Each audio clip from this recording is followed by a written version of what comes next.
This clause gives us control, complete control, Daniel Whitaker said in Arabic, his voice smooth, measured, almost effortless, like a man who had never been questioned in his life. And for a moment, no one in the room reacted, not because they understood him, but because they didn't. And that silence, that heavy, polished silence, felt like approval.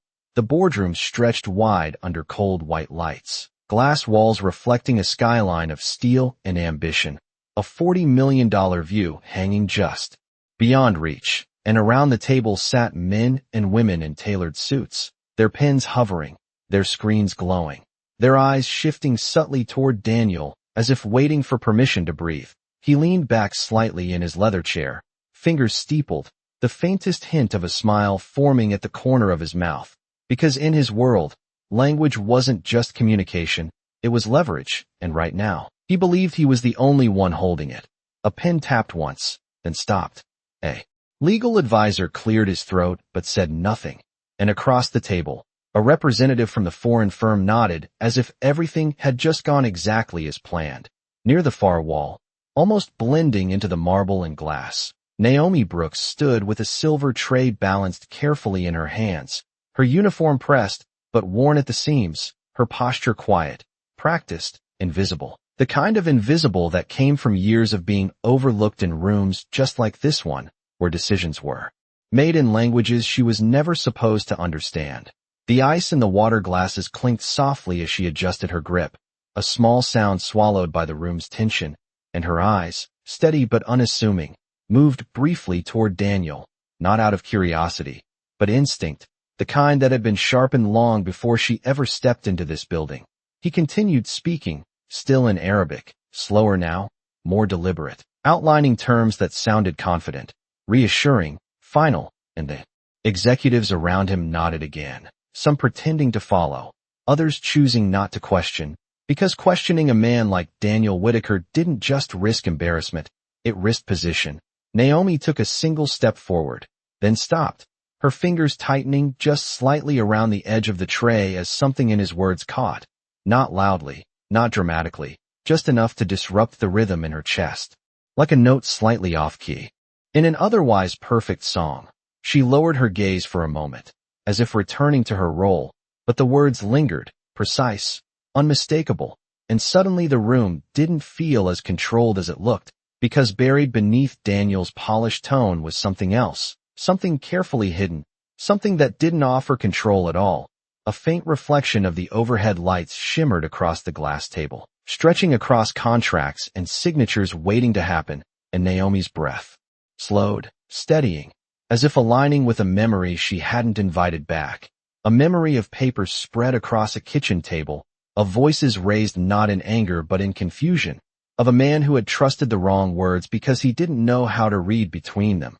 Daniel's voice continued, confident, uninterrupted, his hand now resting beside the contract, inches away from finalizing everything, and still, no one spoke, no one questioned, no one moved, because in that room, power didn't need to explain itself, it only needed to be accepted. Naomi shifted her weight almost imperceptibly, the sole of her shoe pressing softly against the polished floor, her reflection faint beneath her, fragmented by light, and for a brief second, she hesitated, not out of fear, but calculation, the quiet kind that weighed consequences without needing to name them. Across the table, one executive finally leaned in, pen poised, ready to sign, and Daniel gave the slightest nod, a signal so subtle it could have been missed, except it wasn't, because in that moment, everything depended on it. The air tightened, the kind of tension that didn't announce itself but settled into the bones of the room, and Naomi's fingers relaxed just enough to set the tray down on the side table beside her, the soft click of metal against wood barely audible, but final, like a decision made without needing permission. She lifted her eyes again, not toward the room, not toward the others, but directly toward Daniel. And though no one noticed yet, something had already shifted, something small, something quiet, something that didn't belong to power or position, but to truth, waiting just beneath the surface, ready to be spoken, or to remain buried, depending on whether someone dared to let it rise. The pen moved closer to the paper, just half an inch now, and Daniel Whitaker's fingers tightened slightly as he prepared to sign, the faint scratch of leather against his palm, the only sound he seemed to notice, while around him, heads nodded with quiet confidence, a rhythm of agreement built on assumption rather than understanding, and across the glass surface of the table, the contract lay open like something already decided, its pages perfectly aligned, its clauses dense and deliberate, waiting for ink to make them irreversible. Naomi Brooks did not move immediately, but her eyes did, tracing the edge of the document from where she stood, catching fragments of language she did not need to read because she had already heard enough, because the words spoken moments ago were still echoing in her mind with a clarity that refused to fade.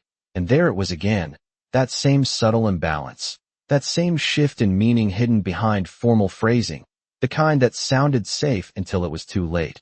A senior executive leaned forward, adjusting his glasses, his voice low and approving as he said, "Everything looks solid," and another followed with a quiet, "We are ready when you are, Mr. Whitaker."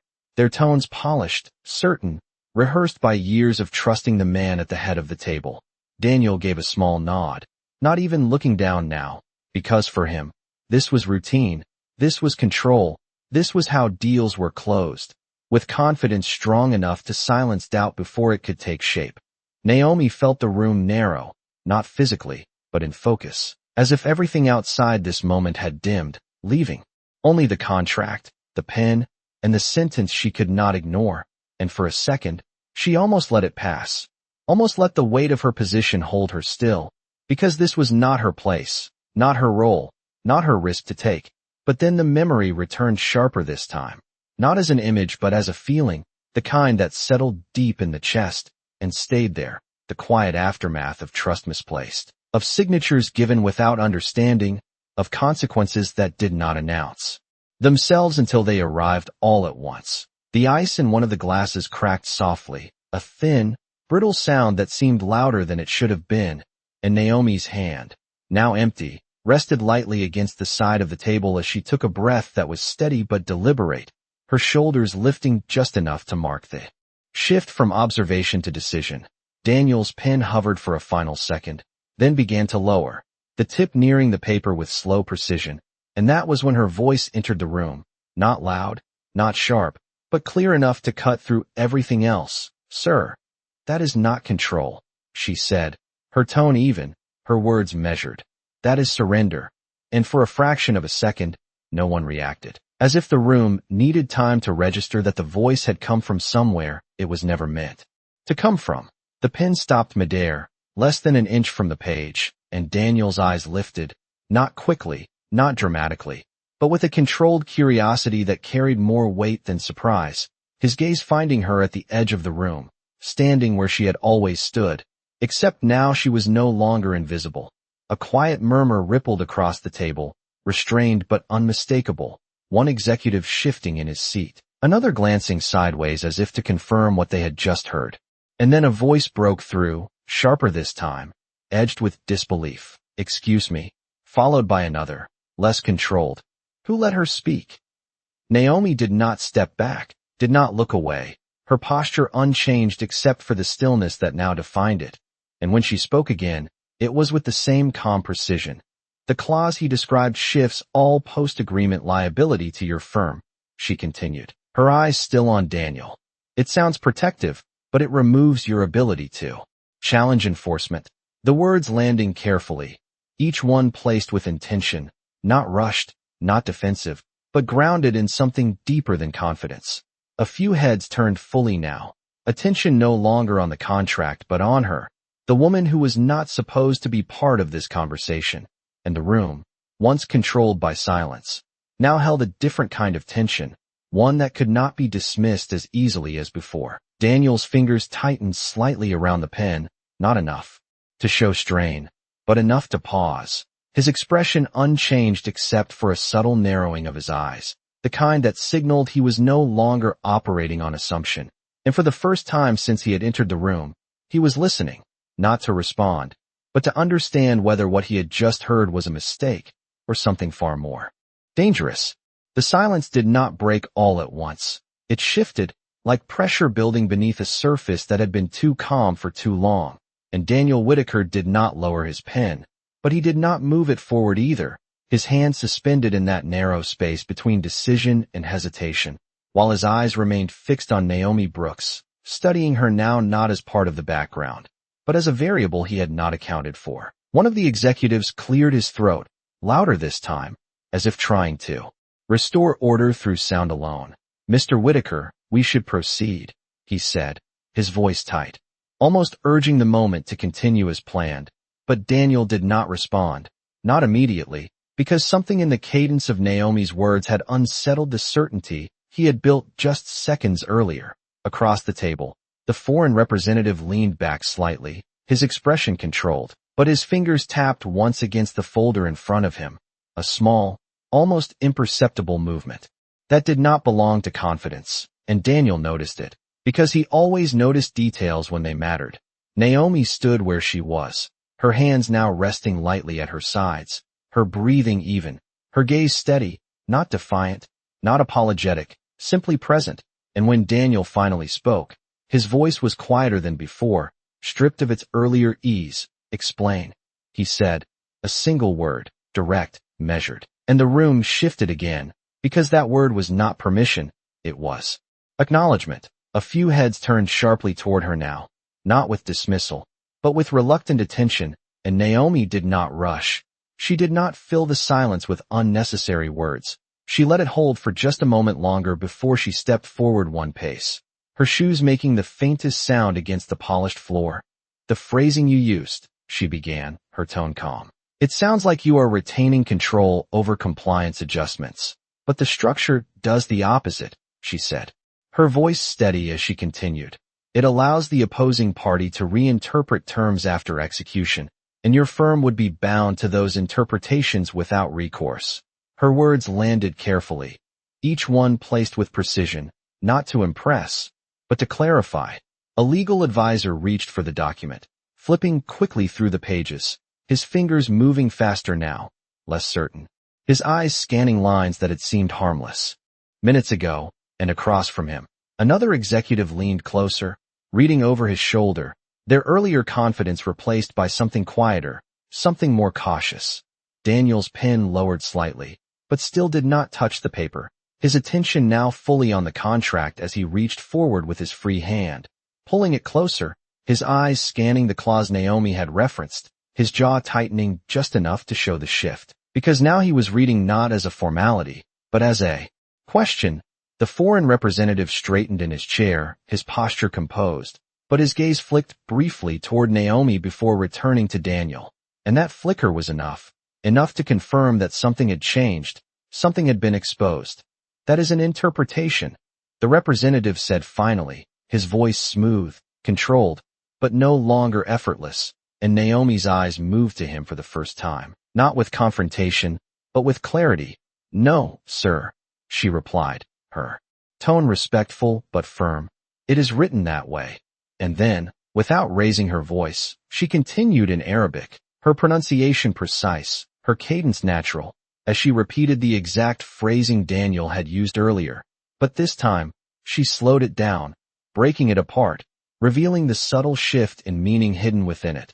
The room stilled completely now, not out of confusion, but recognition, because even those who did not understand the language could hear the difference in how she spoke it, could sense that what had sounded like confidence before now carried something else, something closer to exposure.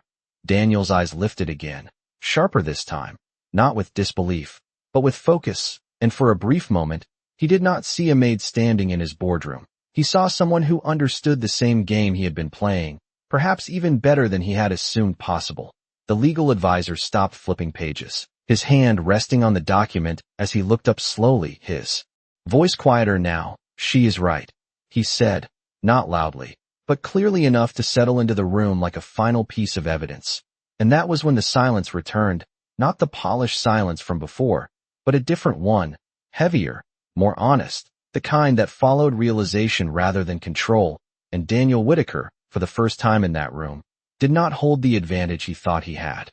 The words settled into the room, like weight, not loud, not dramatic, but undeniable, and Daniel Whitaker did not move for a long second, his hand still hovering above the contract, the pen no longer a tool of certainty, but something else entirely, something paused, something uncertain, while across the table, the legal advisor's statement lingered in the air, quiet but irreversible. She is right.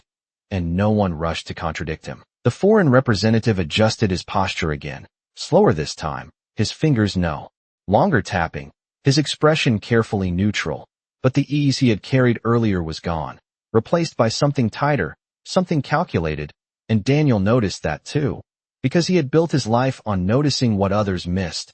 He lowered the pen at last, not to sign, but to set it down beside the document, the soft click against the glass table echoing more than it should have, a small sound marking a shift in control that everyone in the room could feel, but no one wanted to name. His hand moved to the page instead, flattening it slightly as his eyes scanned the clause again, slower now, more deliberate, each word no longer assumed to be aligned with his interest, but questioned, weighed, tested against what Naomi had just revealed. A faint reflection of his face stared back at him from the polished surface, sharp lines softened by the overhead light, and for a moment, he looked not like the man who controlled the room, but like someone recalculating a move he thought had already been won. "Walk me through it," he said finally, his voice controlled but different now, stripped of its earlier certainty, directed not at the room, but at Naomi. A ripple of discomfort moved through the executives, one of them shifting in his chair, another glancing toward the door as if expecting someone to intervene, to restore the structure that had just been broken, but no one did, because Daniel had not dismissed her, and that alone changed everything. Naomi stepped forward. Another pace, close enough now that the edge of the table caught the light beside her, her reflection joining the others in the glass, no longer separate, no longer invisible, and when she spoke, it was not rushed, not defensive, but steady, grounded in something that did not need permission to exist. "The language creates flexibility on the surface," she said, her eyes moving briefly to the document before returning to Daniel. "But it removes your ability to challenge how that flexibility is applied." She continued, her voice calm. "Once the agreement is executed, any reinterpretation becomes binding, and your firm carries the outcome, not them," she said, her words landing with quiet precision. Daniel's fingers tightened slightly against the edge of the paper, his gaze following the line she referenced, and this time, he saw it, not as a possibility, but as a structure. Something embedded, something deliberate, and his jaw shifted almost imperceptibly as the realization settled in. Across the table, the legal advisor nodded once, slower now, more certain, as if confirming what he had missed earlier, while another executive leaned back, exhaling quietly, the sound barely audible but heavy with what it meant. The foreign representative spoke again, his tone still composed, but the smooth confidence had thinned. "This is standard in international agreements," he said, his words measured. "It allows for adaptability." And Naomi turned her head slightly toward him, not challenging, not confrontational, but clear. "Adaptability should not remove accountability," she replied, her voice even, her posture unchanged, and for a brief moment, no one spoke, because the simplicity of her statement cut deeper than any technical argument. Daniel's gaze lifted from the contract to Naomi again, sharper now, more focused, as if reassessing not just the deal, but the person who had interrupted it, and there was a shift in his expression, subtle but unmistakable, the kind that came when certainty gave way to recognition. "Where did you learn this?" he asked, not as a dismissal, not as a challenge, but as a question that carried weight, because in that room, knowledge had always belonged to a certain kind of person, and she did not fit that image. Naomi did not answer immediately, not because she did not have one, but because the question itself carried something larger than curiosity, and when she finally spoke, her voice remained calm, almost quiet. "I have seen what happens when it is missed," she said, her words simple, but the meaning beneath them steady, grounded, and real. Daniel held her gaze for a moment longer, then looked back down at the contract, the skyline beyond the glass walls reflecting faintly across its pages, and without another word, he closed the folder. The sound soft but final, a decision made not through power, but through something far less predictable, something that had entered the room quietly and refused to leave. The folder closed with a soft, deliberate sound that carried farther than any raised voice could have. And for a moment, no one in the room spoke, not because they did not have something to say, but because they were recalculating what could still be said without losing ground. Daniel Whitaker rested his palm lightly on top of the contract, his fingers spread just enough to feel its edges beneath his hand, as if confirming it was still there, still real, still something he had almost signed. Without question, and the thought lingered longer than he expected. Across the table, one of the executives leaned forward again, cautious now, his tone carefully measured. "Mr. Whitaker, we can revise the clause," he said, offering a solution that sounded reasonable, contained, manageable. But Daniel did not look at him, his attention still fixed on the document, on the lines that had nearly shifted millions of dollars in control out of his reach without resistance. The foreign representative offered a small, composed smile, the kind meant to smooth over disruption. "Of course, adjustments can be made," he added, his voice steady, but the confidence behind it no longer carried the same weight, because the room had already seen something it could not unsee. Daniel exhaled slowly, not loudly, but enough to mark the moment, and then he lifted his hand from the folder, letting it rest beside the pen he had set down earlier. And when he finally spoke, his voice was calm, but it no longer assumed agreement. "We are not revising this," he said, each word placed carefully. "We are stopping here." And that was it. No escalation, no explanation, just a decision that settled into the room with finality. A chair shifted slightly, another executive straightened his posture, and the legal advisor closed his notebook without writing anything further, because there was nothing left to document. The deal had ended before it began. The foreign representative's smile faded just enough to reveal something beneath it, not frustration, not anger, but calculation again, a quick adjustment to a new reality. "That is your decision," he said, his tone neutral, and Daniel met his gaze directly. "It is," he replied, without hesitation, without softening, and the exchange ended there, clean, controlled, but no longer predictable. Naomi Brooks stood quietly at the edge of the table, her presence now fully acknowledged but still understated, her hands resting naturally at her sides, her breathing steady, as if the shift that had just occurred did not belong to her, even though everyone in the room knew it had begun with her voice. One by one, the executives began to gather their things, not hurried, not chaotic, but different, slower, more aware, as if the room itself had changed shape around them, and the polished certainty they had entered with no longer fit as easily as it had before. Daniel remained seated for a moment longer, his eyes moving once more to the closed folder, then to the pen, then finally to Naomi. And when he looked at her now, it was not with curiosity alone, but with recognition, the kind that comes when something unexpected proves undeniable. "Stay," he said, not loudly, not sharply, but clearly enough that the movement in the room paused for a fraction of a second, a few heads turning back instinctively before continuing on, because that word was not directed at them. Naomi did not respond immediately, not because she had not heard him, but because she was measuring the weight of what that word meant in a space where she had never been asked to remain before, and after a brief pause, she gave a small, almost imperceptible nod, her posture unchanged, her composure intact. The room continued to empty, footsteps soft against the polished floor, quiet conversations resuming just outside the glass walls, the city beyond still moving at its usual pace, unaware that inside this room, something had shifted in a way that would not easily return to what it had been. When the last of the executives stepped out and the door closed with a muted click, the silence that followed was different from before, no longer controlled by expectation, but open, unstructured, waiting. Daniel stood slowly, the chair behind him moving just an inch before settling again, and he walked around the table, not in a hurry, not with authority, but with intention, stopping a few feet from where Naomi stood, close enough now that the details others had overlooked became clear, the slight wear on her sleeves, the steadiness in her eyes, the absence of anything performative in the way she carried herself. For a moment, he said nothing, and neither did she, the quiet between them not uncomfortable, but deliberate. as if both understood that what came next would not be rushed. Daniel glanced briefly at the closed folder on the table, then back at her, and when he spoke, his voice was lower, more grounded than it had been at any point in the meeting. "You did not have to say anything," he said, not as a question, not as a challenge, but as a statement that carried something deeper than acknowledgement, and Naomi held his gaze, her expression calm, her voice steady as she answered.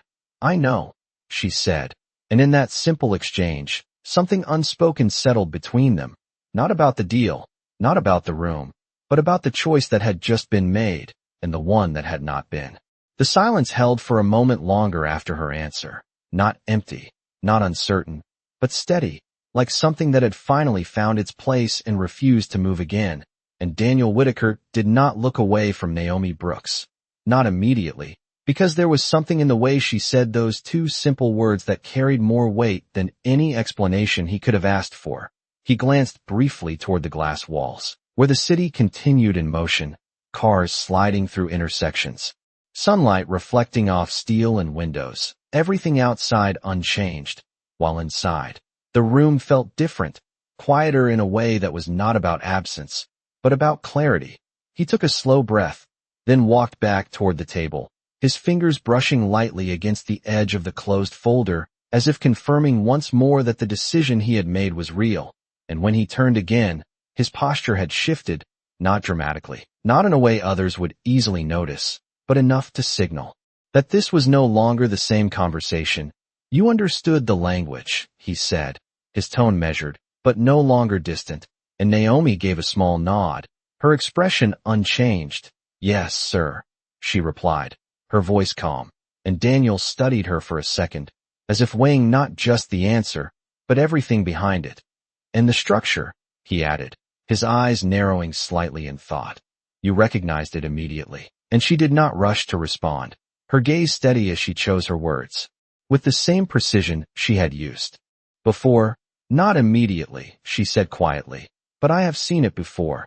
And that answer lingered in the air, not dramatic, not detailed, but enough to open a space that had not existed a moment ago.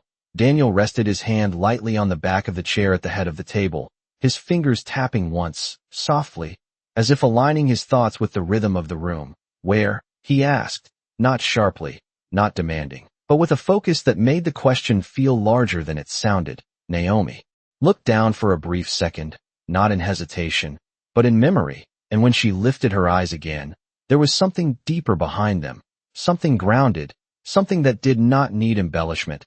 "My father signed a contract like that," she said, her voice even, each word placed carefully. "He trusted what it sounded like," she continued, "and by the time he understood what it meant, it was already too late." And she did not add anything more. She did not explain the outcome, because she did not need to. The meaning settled on its own, quiet but complete. Daniel did not interrupt, did not respond right away, his gaze steady as he absorbed the weight of what she had said, and for a moment, the room felt smaller, not in size, but in distance, the gap between them no longer defined by position, but by understanding. He exhaled slowly, his shoulders lowering just enough to release something he had been holding without realizing it. And when he spoke again, his voice had shifted. Again, softer, but more direct. "You stopped me from making a very expensive mistake," he said, not as praise, not as exaggeration, but as fact. And Naomi's expression did not change. She did not step into the acknowledgement. She simply accepted it as part of what had already happened. The light shifted slightly across the table as a cloud passed outside, softening the reflections on the glass. And Daniel glanced once more at the folder, then back at her. "You work here," he said, his tone thoughtful now, as if re-examining a detail he had overlooked, and she nodded again. "Yes, sir." And there was no defensiveness in her voice, no explanation attached to it, just the truth of her current place. Daniel's fingers moved from the chair to the edge of the table, tracing it lightly as he considered the contrast, the gap between what she knew and where she stood, and for a moment, he seemed to weigh something unspoken, something not yet formed into words. "You are not just a maid," he said finally, not as a question, not as an assumption, but as a realization that had taken shape too clearly to ignore, and Naomi did not smile, did not react outwardly. She only met his gaze with the same calm steadiness she had held from the beginning. "That is the job I have," she replied, and her answer did not challenge his statement. But it did not confirm it either. It simply placed the truth where it belonged. Daniel looked at her for a moment longer, then gave a small nod, almost to himself, as if acknowledging something he could not yet fully define, and the room settled again, not into silence, but into something quieter, something more deliberate, where the next decision would not come from habit, but from understanding. Daniel did not move right away after her answer, but something in the room shifted again, quieter this time, more internal, as if the conversation had moved past what could be seen and into something that had to be understood, and he turned slightly, his gaze drifting back toward the glass wall, where the city stretched out in sharp lines and distant motion, the sunlight now softer, filtered through a thin layer of cloud that dulled the glare, but not the clarity. "How long have you been here?" he asked, still facing the skyline, his voice measured, almost reflective, and Naomi followed his line of sight for a brief second before answering. 3 months, she said, her tone steady, and the number seemed to settle differently than expected, not long enough to be noticed, not short enough to be dismissed. Daniel nodded once, his fingers brushing lightly against the edge of the table again, tracing a line that did not need to be followed. "And before that?" he asked, turning back toward her now, his attention focused again, and Naomi paused, not out of hesitation, but because the question carried weight that did not fit easily into a simple answer. "I studied finance," she said finally, her voice calm. "I worked in risk analysis for a while," she added, and there was no emphasis in her words, no attempt to elevate them, just a statement placed where it belonged. Daniel's expression shifted slightly, not dramatically, but enough to mark the moment, the kind of shift that comes when expectation is replaced by confirmation, and he let out a quiet breath, almost a half laugh, but without humor, more like recognition arriving late. "Of course you did," he said under his breath, not dismissive, not sarcastic, but almost to himself, as if the answer explained something he should have seen earlier. Naomi did not respond to that. She simply stood where she was, her posture unchanged, her presence still grounded, and the room held that stillness for a second longer before Daniel moved again, stepping back toward the head of the table, his hand resting briefly on the chair before he looked down at the closed folder once more. "Why are you here?" he asked, the question simple, but layered, and Naomi understood that immediately. Because it was not about the building, not about the job title, it was about the distance between what she knew and where she stood now. And she took a slow breath before answering, her eyes steady. "My mother got sick," she said, her voice even. "I came back to take care of her," she continued. "After she passed, I needed something stable." And she left it there, not expanding, not explaining further, because the rest did not need words. Daniel listened without interruption, his gaze steady. And for a moment, the room felt smaller again, not confined, but focused. The kind of focus that stripped away assumptions and left only what was real. He nodded once, slower this time, absorbing the weight behind her words, and when he spoke again, his tone had shifted once more, less formal, less distant. "You could have let me sign it," he said, not as a test, not as an accusation, but as a statement that circled back to the moment that had changed everything. And Naomi's eyes met his without hesitation. "Yes," she said, her voice quiet but certain, and the simplicity of that answer carried more than agreement. It carried choice. Daniel watched her for a moment, studying not just what she said, but how she held herself in saying it. And there was something there he could not ignore, something that did not align with the structure he was used to, because in his world, people protected their position. They stayed within the boundaries that kept them safe, and she had stepped outside of that without asking for anything in return. He turned slightly, walking a few steps along the length of the table, his reflection moving with him in the glass surface, fragmented by light. And when he stopped, he looked back at her again. "That deal," he said slowly, "would have cost me more than money." And he paused, just long enough for the meaning to settle. "It would have cost control." And Naomi gave a small nod, not as confirmation, but as acknowledgement of something already understood. The room fell quiet again. But this time it was not heavy, not tense. It was steady, almost balanced, and Daniel exhaled once more, his shoulders easing just slightly as if something had been realigned. "You saw that," he said, not as a question, but as a recognition. And Naomi's answer came just as simply. "I heard it," she said, and the difference between those two words lingered.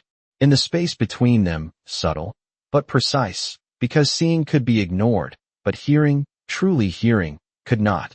Daniel looked at her for a moment longer, then gave a small, deliberate nod, as if marking the end of one understanding and the beginning of another. And in that quiet shift, something had changed again, not in the room, not in the building, but in the way he now saw the person standing in front of him, no longer defined by where she stood, but by what she had chosen to do, when it mattered most. Daniel did not speak again immediately after her last words, and the quiet that followed felt different from anything that had come before, not tense, not uncertain, but reflective, as if the room itself had stepped back to reconsider everything that had just happened. And he turned slightly, his gaze drifting once more toward the skyline, the late afternoon light now stretching longer shadows across the glass, softening the sharp edges of the buildings beyond, while inside, the reflections on the table had settled into something calmer, less fragmented. His hand moved slowly across the surface of the table, fingertips brushing over the place where the contract had been, as if tracing the absence of a decision that had almost been made. And for a moment, he seemed to weigh something unspoken, something that did not fit neatly into the structure he was used to operating within. "Most people in that room," he said finally, his voice quieter now, more measured, would have stayed silent. And he did not look at her when he said it, as if the statement was not meant to challenge her, but to acknowledge the reality of the world he knew, the one where silence was often safer than truth. Naomi stood where she was, her posture unchanged, her presence steady, and she let the words settle. Before responding, not quickly, not defensively, but with the same calm clarity she had carried from the beginning. "Most people have more to lose," she said, her voice even, and the simplicity of her answer did not diminish its weight, it deepened it. Daniel's gaze shifted back to her then, more focused, more attentive, as if he was beginning to see the layers beneath her words, the quiet calculations that had led her to speak when she did. And he nodded once, slowly, acknowledging not just what she said, but what it implied. He took a step closer to the table, resting both hands lightly against its edge, his shoulders lowering slightly, as if the posture of authority he had worn earlier no longer served the conversation. "And you," he said, his tone thoughtful, "what did you have to lose?" And this time, the question was direct, not rhetorical, not observational, but real. Naomi's eyes did not shift away, and for a brief moment, she did not answer, not because she was unsure, but because the answer required no elaboration, only honesty. "The job," she said, her voice steady. "That is all." And she let the words stand on their own, without emphasis, without explanation, because they were enough.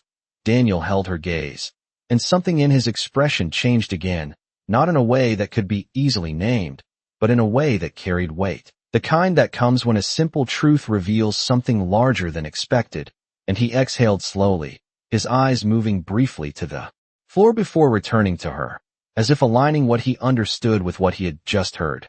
"That is not nothing," he said, his voice low, and Naomi gave a small nod, acknowledging the truth of that, but not expanding on it, because the value of what she risked did not need to be argued.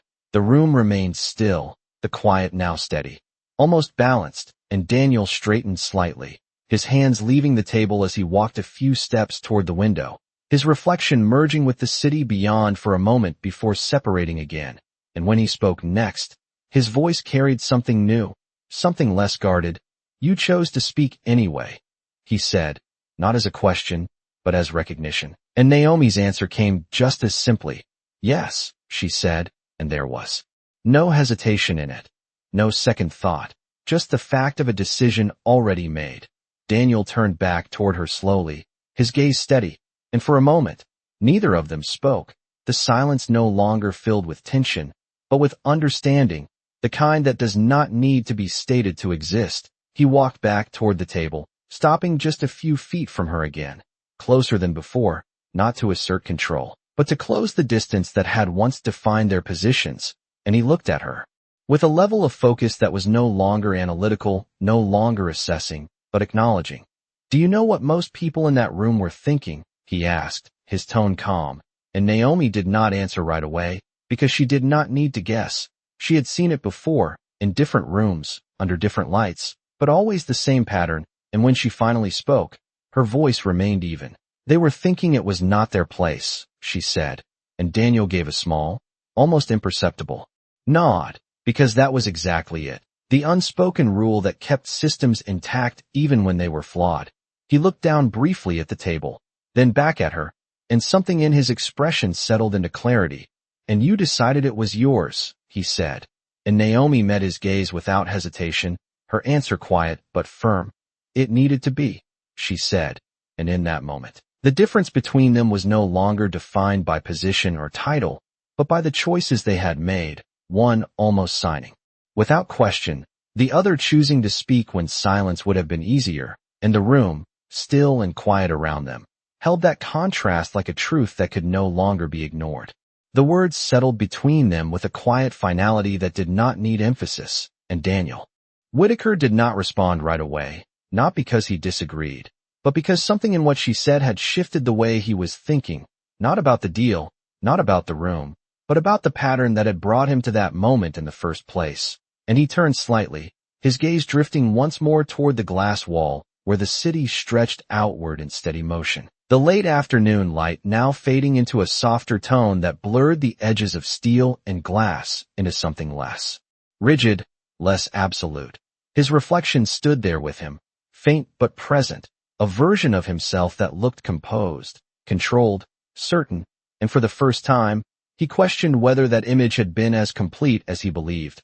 "I have sat in rooms like this for 20 years, he said finally, his voice low, more reflective than declarative, and he let the statement rest there for a moment before continuing. "And I have trusted people who sounded confident, and there was no accusation in his tone, only recognition, the kind that arrives after something has already been revealed."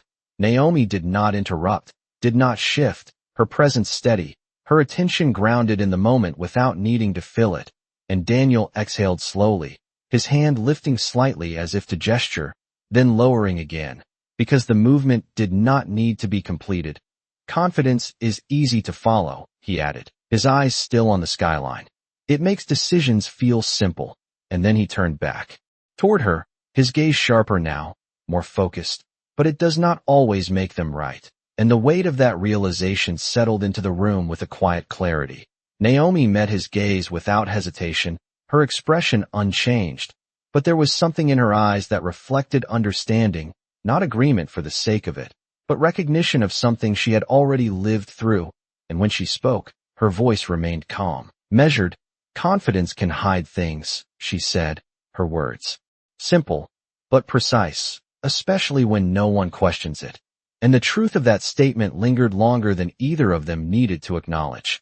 Daniel nodded once, slower this time, as if aligning that thought with everything that had just happened, and he walked a few steps back toward the table, his fingers brushing lightly against the closed folder again, not as a habit, but as a reminder, a physical anchor to the moment he had almost overlooked. "I was not questioned," he said, almost to himself, the realization forming as he spoke it aloud. "Not by them." And he gestured slightly toward the empty chairs, the space where the executives had sat just minutes before. "Not by the documents," he added, his gaze lowering briefly to the folder, "and not by myself." And that last part settled differently, quieter, but heavier. Naomi watched him, her posture unchanged, her presence steady, and she did not respond immediately, because the statement did not require correction, only acknowledgement. And after a brief pause, she gave a small nod, not to agree, but to recognize what he had just uncovered. The room remained still, the quiet now carrying a different kind of weight, not tension, not uncertainty, but awareness, and Daniel straightened slightly, his shoulders easing as if something had shifted internally, something that no longer needed to be held in place. "You questioned it," he said, turning back to her fully now, his tone more direct, but not sharp, and Naomi's answer came just as steadily. "Yes," she said, And there was no elaboration, no justification, just the fact of it. Daniel studied her for a moment, his gaze focused, not analytical, not assessing, but understanding, and he nodded once more, as if confirming something to himself. And you were willing to be wrong, he added, the thought forming as he spoke it, and Naomi's expression did not change, but her answer carried a quiet certainty. If I was wrong, nothing would happen, she said, her voice even. If I was right, something would. And the simplicity of that logic settled into the room with a clarity that made it difficult to ignore. Daniel let out a quiet breath, almost a soft exhale of acknowledgement, and he looked down briefly before lifting his gaze again. Most people do not think that way, he said, not as a criticism, but as an observation, and Naomi gave a slight tilt of her head, her eyes steady. Most people are taught not to, she replied, and the words carried a weight that extended beyond the room, beyond the moment, into something broader, something that shaped behavior long before decisions were made. Daniel absorbed that, his expression thoughtful, and for a moment, neither of them spoke, the silence now calm, balanced, almost reflective, as if the conversation had reached a point where understanding did not need to be forced, it simply existed. He looked at her again, more directly now, and there was something settled in his gaze, something clear, something that had not been there when the meeting began. You changed the outcome of this room, he said, not as praise, not as exaggeration, but as fact. And Naomi did not react outwardly. She did not step into the recognition. She simply stood there, steady, grounded, as if the outcome had never been the point, only the choice that led to it. The statement did not echo. It settled, firm and quiet, and Daniel Whitaker remained still for a moment after saying it, as if letting the truth of it fully arrive before moving forward, his eyes fixed on Naomi Brooks not with surprise anymore, but with a kind of clarity that had replaced everything else. He took a slow breath and stepped back slightly, creating just enough space between them to think without breaking the connection that had formed, his gaze drifting once more to the table, to the closed folder, to the pen that had not touched paper, and then back to her again, as if confirming that the moment was real. Most people would have waited, he said, his voice calm, reflective. They would have told themselves it was not their responsibility. And he paused briefly, the words aligning with something he recognized too well, or that someone else would catch it. And Naomi did not interrupt, because she understood that pattern. She had seen it unfold in quieter places, in smaller rooms, where the consequences were just as real but rarely acknowledged. Daniel walked slowly along the edge of the table again, his fingers brushing lightly against the surface, tracing a line that no longer represented control, but reflection. And when he stopped, he looked at her again, more directly this time. I almost did the same thing, he said, and there was no hesitation in admitting it, no attempt to soften it, just the truth placed where it belonged. Naomi held his gaze, her expression steady, and gave a small nod, not in agreement, but in recognition, because she had seen that moment too, the hesitation before a decision, the assumption that everything was already in place. The light outside shifted again, dimming slightly as the afternoon leaned closer to evening, and the reflections in the glass table softened, blending outlines into something less rigid, and Daniel seemed to notice that, his posture easing just slightly as if the room itself had changed with him. You said you heard it, he continued, his tone thoughtful, not that you saw it. And Naomi nodded once, her voice calm. Language carries intent, she said, sometimes more clearly than documents do, and her words settled into the space between them with the same quiet precision as before. Daniel considered that, his eyes narrowing slightly, not in doubt, but in thought, and he gave a small nod, almost to himself. I have relied on documents my entire career, he said, because they are supposed to be clear, and he paused, the weight of that assumption now visible. But clarity depends on who is reading, and Naomi did not respond right away, letting the statement stand on its own, because it did not need to be corrected, only understood. A faint sound of movement outside the room passed through the glass walls, distant voices, footsteps, the rhythm of a building continuing its routine, and yet inside, everything felt slower, more deliberate, as if time itself had adjusted to match the pace of their conversation. Daniel stepped closer again, not closing the distance completely, but enough to shift the dynamic once more, and his voice, when he spoke, carried something different now, something more grounded. I need people who question things, he said, not as a command, not as a declaration, but as a realization that had formed too clearly to ignore, and Naomi's eyes remained steady, her posture unchanged, as she listened. Not people who wait, he added, his tone firm but not sharp. Not people who assume everything is fine because it looks that way. And he paused, his gaze holding on hers. People who are willing to speak when it is inconvenient. And the words settled in the air, not heavy, but precise. Naomi took a quiet breath, her expression still calm, and when she spoke, her voice remained even.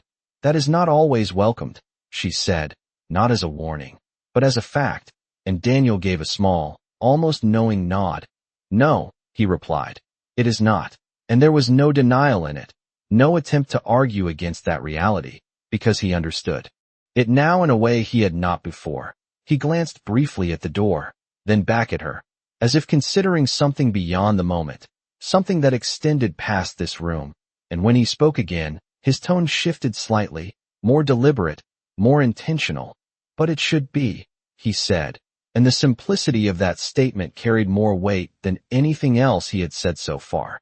Naomi held his gaze for a moment longer, her expression unchanged, but there was something in her eyes that reflected that shift, not as acceptance, but as recognition, and the room, quiet and still around them, held that moment without interruption, as if understanding that something had been redefined, not loudly, not dramatically, but in a way that would not easily return to what it had been before. The words lingered in the air longer than expected, not because they were complex, but because they carried a kind of quiet correction that Daniel Whitaker had not often allowed into his world, and he stood there for a moment after saying them, his gaze steady on Naomi Brooks, as if measuring whether what he had just acknowledged could hold beyond this room. He turned slightly, his hand moving back to the table, fingertips brushing against the cool glass surface where decisions had almost been finalized minutes ago, and he let out a slow breath, not heavy, but deliberate, as if releasing something he had carried without naming. The problem is, he said, his voice lower now, more grounded. Systems do not reward that. And he paused, his eyes drifting briefly toward the empty chairs, the space that had been filled with agreement and silence. They reward compliance. And the words settled into the room with a clarity that did not need emphasis. Naomi remained still, her posture unchanged, her attention steady, and she did not interrupt, because she understood that pattern, not as a theory, but as something lived, something repeated in different forms across different spaces. Daniel continued, his tone measured, reflective. People learn quickly what keeps them in the room, he said, his gaze returning to her, and what gets them removed from it. And there was no accusation in his voice, only recognition, the kind that comes when something familiar is finally seen for what it is. Naomi gave a small nod, not in agreement, but in acknowledgement, and when she spoke, her voice remained calm. And once they learned that, she said, they stopped questioning, and the simplicity of her words carried a weight that extended beyond the moment, because it did not describe a single room, it described a pattern. Daniel's jaw shifted slightly, not in tension, but in thought, and he nodded once, slower this time, aligning her words with his own understanding. I have built companies on efficiency, he said, on moving quickly, trusting expertise, minimizing hesitation. And he paused, the rhythm of his own explanation slowing as he reconsidered it. But that only works if the foundation is sound. And he let that thought settle, the implication clear without needing to be stated. Naomi watched him, her presence steady, her expression unchanged, and she did not rush to respond, because the realization did not need to be guided, it needed to be owned. Daniel straightened slightly, his posture shifting again, less rigid, less defined by control, and more aligned with something internal, something that had been adjusted. You said most people are taught not to question, he continued, his voice thoughtful. That is true, and he paused briefly, his gaze steady on her. But they are also taught who is allowed to question, and that distinction settled into the room with a quiet precision that made it difficult to ignore. Naomi held his gaze, her expression calm, and she did not deny it, because she knew it was true, and when she spoke, her voice remained even. And who is not? She added, completing the thought without emphasis, without hesitation. Daniel gave a small nod, acknowledging the extension, and for a moment, neither of them spoke, the silence not empty, but reflective, as if both understood that what they were describing was larger than either of them alone. He glanced briefly at the closed folder again, then back at her, and when he spoke next, his tone carried something more deliberate, more resolved. That changes. Today, he said, not loudly, not forcefully, but with a clarity that did not require volume, and the words settled into the room with a different kind of weight, not reactive, but intentional. Naomi did not respond immediately, her eyes steady, her posture unchanged, and she seemed to consider the statement not as a promise, but as a choice, something that would be tested not by words, but by what followed. Daniel took a step closer, closing the distance just slightly, his gaze focused, not in analysis, but in acknowledgement. You spoke when you were not supposed to, he said, his voice calm. And you were right. And he paused, the two parts of that statement holding equal weight. That matters. And the simplicity of it made it harder to dismiss. Naomi met his gaze without hesitation, her voice steady when she answered. It should not depend on being right, she said, and the words landed softly, but with precision. It should depend on being allowed to speak. And the room held that truth without resistance, because it did not need to be argued, only recognized. Daniel exhaled quietly, his shoulders easing just slightly as he absorbed that, and he gave a small nod, not as agreement alone, but as acceptance.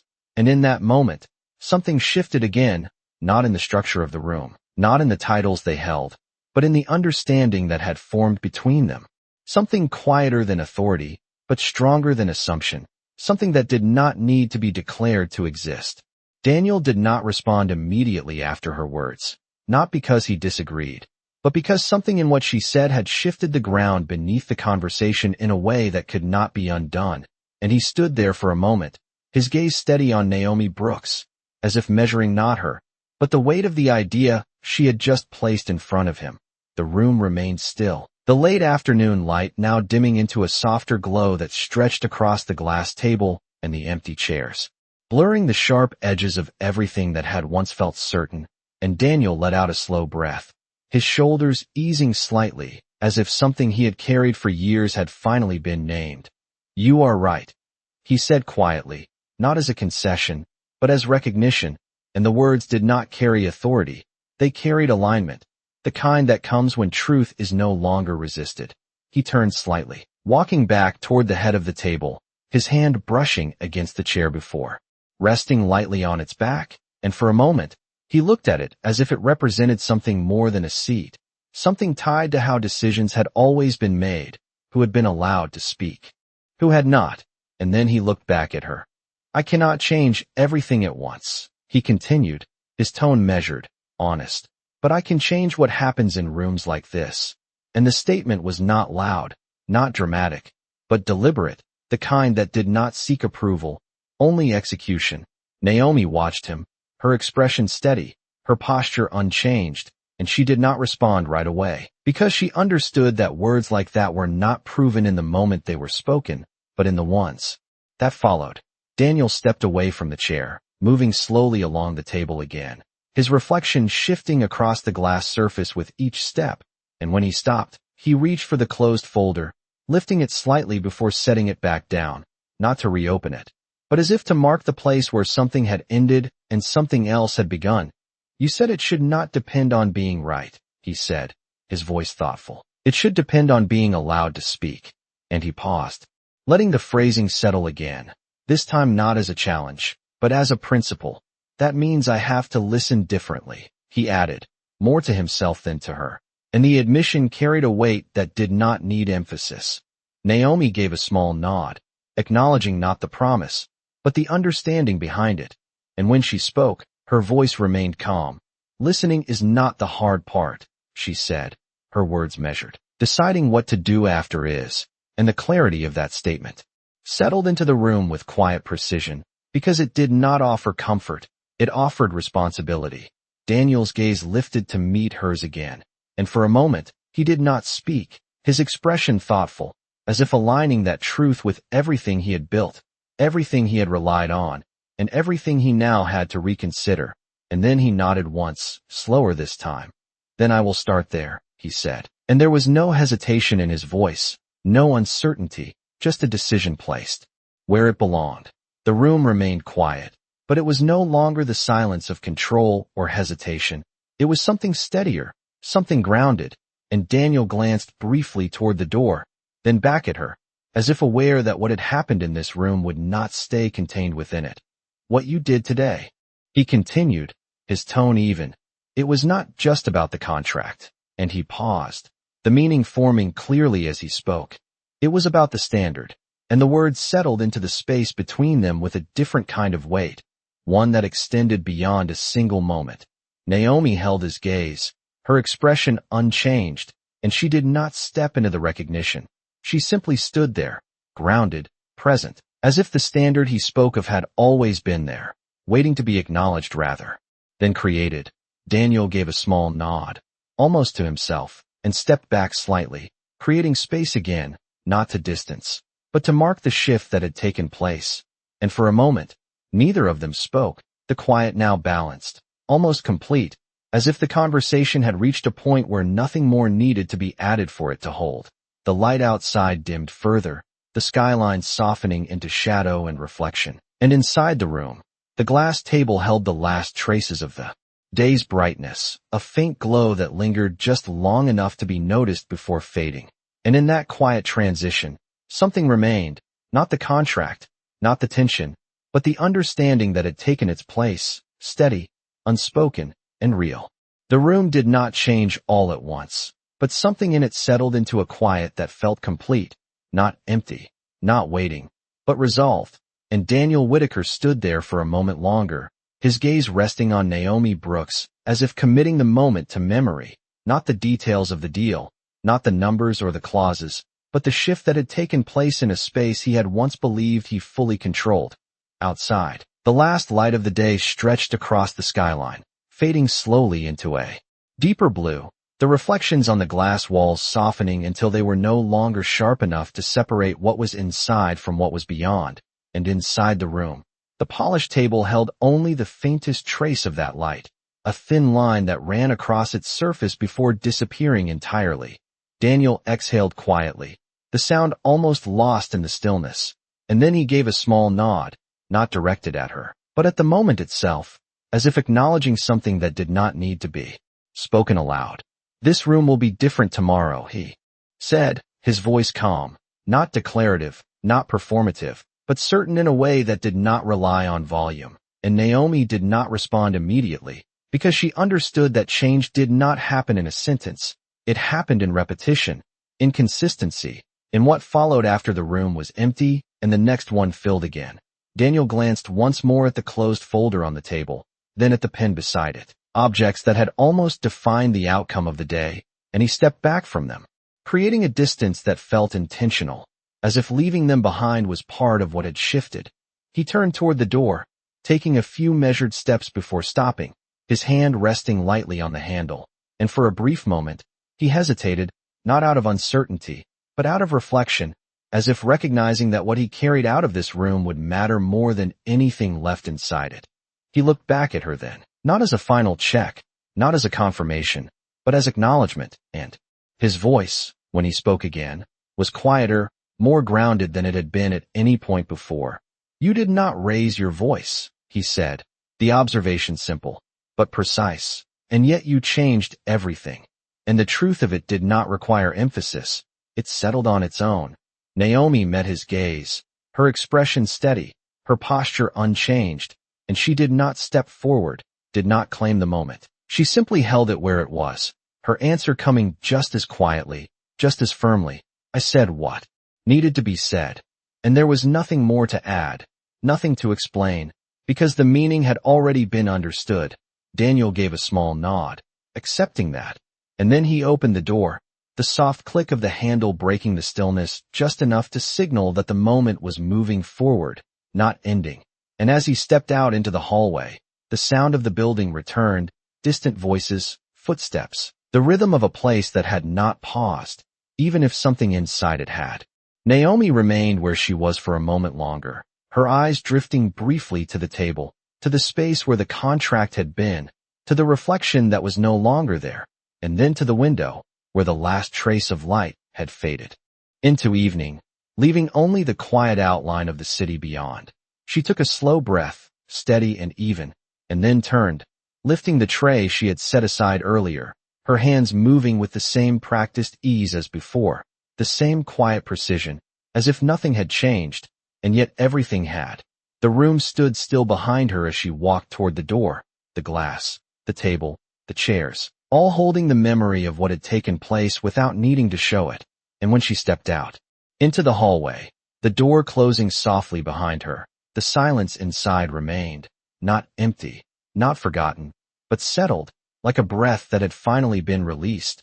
She did not look back, not because it did not matter, but because it no longer needed to, and as she walked down the corridor, her steps quiet against the polished floor, the building continued around her, unchanged on the surface, but somewhere within it, something had shifted, something that would not announce itself, would not demand attention, but would remain, steady and present, in the spaces where decisions were made and voices were heard, or not.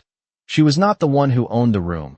She was not the one who held the title or the authority, but for a moment, in a space defined by power, she had changed its direction, not by force, not by volume, but by clarity, and as the elevator doors opened and she stepped inside, the reflection in the mirrored panel showed exactly what the room had almost missed.